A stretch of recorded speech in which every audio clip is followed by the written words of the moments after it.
Operation सिंदूर के बाद पहली बार भरे मंच से बोले एनएसए अजीत डोभाल, मोदी शाह के दावों की धज्जियां उड़ा दी। मतलब जब देश का सुरक्षा सलाहकार ही मोदी की सुरक्षा नीतियों पर सवाल उठाए तो फिर क्या ही कहा जाए। अभी तक तो सीडीएस से लेकर आर्मी ऑफिसर बोल रहे थे और अब तो अजीत डोभाल बोले हैं, और बोले हैं तो ऐसा बोले हैं कि मोदी सरकार की डबल फजीयत हो रही है। तो डोभाल ने ऐसा क्या बोल दिया, पहले आप बयान सुनिए, फिर प्रधानमंत्री नरेंद्र मोदी ने कैसे विदेश से लौटते ही एनएसए डोभाल को लाइन हाजिर किया है, उस पर आते हैं। लेकिन सबसे पहले खबर की शुरुआत बीबीसी की खबर से करते हैं। खबर आप देखिए, ये वो खबर है जिसने पूरे सिस्टम की पोल पट्टी खोल कर रख दी है। इस खबर में लिखा हुआ है कि भारत में एक कांच भी नहीं टूटा, ऑपरेशन सिंदूर पर बोले एनएसए अजीत डोभाल। मतलब ऑपरेशन सिंदूर से बौखलाए पाकिस्तान ने कश्मीर के आसपास के इलाकों में तबाही मचाई, 15 लोगों की जान तक चली गई। लेकिन फिर भी देश का सुरक्षा सलाहकार जब पहली बार ऑपरेशन सिंदूर के बारे में मंच से खड़ा होकर बोलता है तो बयान देता है कि ऑपरेशन सिंदूर में एक कांच भी नहीं टूटा। एनएसए डोभाल का कहना है कि पाकिस्तान ने ये किया, पाकिस्तान ने वो किया, लेकिन मुझे एक फोटो दिखाइए जिसमें भारत का नुकसान नजर आए। यहाँ तक कि एक शीशा भी नहीं टूटा है, हमसे कोई चूक नहीं हुई है, हम उस पॉइंट तक सटीक थे जहां हमें पता था कि कौन कहां है। तो कांच टूटने की अगर बात आई है तो आप तस्वीरें देख सकते हैं कि ऑपरेशन सिंदूर के बाद बौखलाए पाकिस्तान ने किस तरीके से कश्मीर के आसपास के इलाकों में भयंकर तोड़फोड़ मचाई है। तस्वीरें निकलकर सामने आई हैं और इन तस्वीरों के साथ खबरें भी निकलकर सामने आई हैं। और तो और गजब तो इस बात को लेकर हो गया है कि जहां एक तरफ मोदी सरकार ने माना है कि नुकसान हुआ है, वहीं दूसरी तरफ एनएसए अजीत डोभाल का कहना है कि किसी तरह का कोई नुकसान नहीं हुआ है।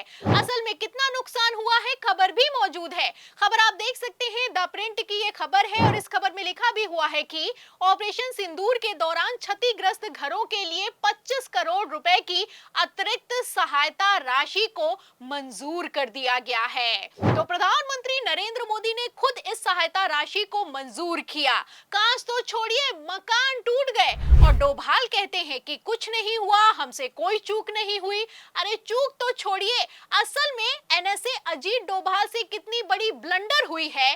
खबर आप देखिए जी न्यूज की। देखिए इस खबर में लिखा हुआ है कि पाकिस्तान में इतने सालों तक जासूसी करते रहे अजीत डोभाल, आईएसआई को भी नहीं लगी इसकी भनक। तो पहलगाम आतंकी हमले के पहले भनक नहीं थी और जेम्स बॉन्ड बने फिरते हैं। आतंकवादी पहले रैकी करने आए, फिर हमला किया, लेकिन फिर भी सुरक्षा सलाहकार कहते हैं कि हमसे किसी तरह की कोई चूक नहीं हुई। असल में ये लोग कितने बड़े दोगलेबाज हैं, इसके लिए मैं आपको एक और खबर दिखा देती हूँ। खबर आप देखिए एनडीटीवी की। देखिए इस खबर में लिखा हुआ है कि आतंकियों ने पहलगाम के अलावा की थी 3 जगह पर रैकी, एनआईए की जांच में खुलासा हुआ है। तो एनआईए अजीत डोभाल के अंडर काम करती है। उस एनआईए ने हमले के बाद खुलासा किया है कि 3 जगह पर रैकी हुई। अब ऐसे में सवाल खड़ा होता है कि जब रैकी हो रही थी तो एनआईए क्या कर रहा था? एक नहीं कई सवाल खड़े होते हैं, लेकिन अब जब सवालों के जवाब देने की बारी आई है तो लफाजी कर रहे हैं। कहना है कि हमसे कोई चूक नहीं हुई, एक कांच भी नहीं टूटा। जबकि सीडीएस से लेकर आर्मी के सबसे बड़े ऑफिसर जो कि आने वाले समय में आर्मी चीफ हो जाएंगे, उन्होंने तक माना है कि भारत ने अपने लड़ाकू विमान खोए हैं। फिर भी डोभाल मोदी की तरह भाषणबाजी करने में जुटे हैं। मतलब झूठ बोलने की भी हद पार हो चुकी है। एक तरफ एनएसए डोभाल कहते हैं कि एक कांच भी नहीं टूटा, दूसरी तरफ ऑपरेशन सिंदूर के बाद पाक हमले में क्षतिग्रस्त घरों के मुआवजे से लोग नाराज हैं, धरना दे रहे हैं। कहना है कि सरकार ने दर्द का भी मजाक बना दिया है। मतलब अब ये मजाक नहीं तो क्या है? पहलगाम आतंकी हमले के बाद मोदी सरकार ने अपनी चूक तो मानी, लेकिन किसी को कोई सजा नहीं हुई। कोई इस्तीफा तो छोड़िए, देश के सामने आकर सरकार ने माफी मांगना तक जरूरी नहीं समझा। एक्शन तो ऐसे लिया किया गया जैसे कुछ बड़ा होने वाला है। मोदी ने शाह को फोन घुमाया, अपना विदेश का दौरा अधूरा छोड़ दिया। सऊदी अरब से जब प्रधानमंत्री नरेंद्र मोदी वापस लौटे तो एयरपोर्ट पर ही आपात बैठक को बुलाया गया। तस्वीरें आप देख सकते हैं कि किस तरीके से अजीत डोभाल को लाइन हाजिर किया गया। प्रधानमंत्री नरेंद्र मोदी तो इतने गुस्से में नजर आए कि एयरपोर्ट पर पीएम मोदी ने गाड़ी में बैठने तक से इनकार कर दिया। डोभाल को इशारा किया और बाद में मीटिंग बिठा दी। तो तस्वीरों और खबरों के बाद दावा तो किया गया कि डोभाल पर बड़ा एक्शन होने वाला है, इस्तीफा भी हो सकता है। लेकिन इस्तीफा तो छोड़िए, बेशर्मी इतनी सवार है कि ऑपरेशन सिंदूर के नाम पर आर्मी ड्रेस पहनकर प्रधानमंत्री नरेंद्र मोदी खुद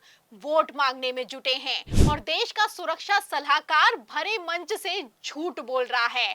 आपको बता दें कि मोदी सरकार ने जैसी बेशर्मी दिखाई है, ऐसा कभी इतिहास में भी नहीं हुआ।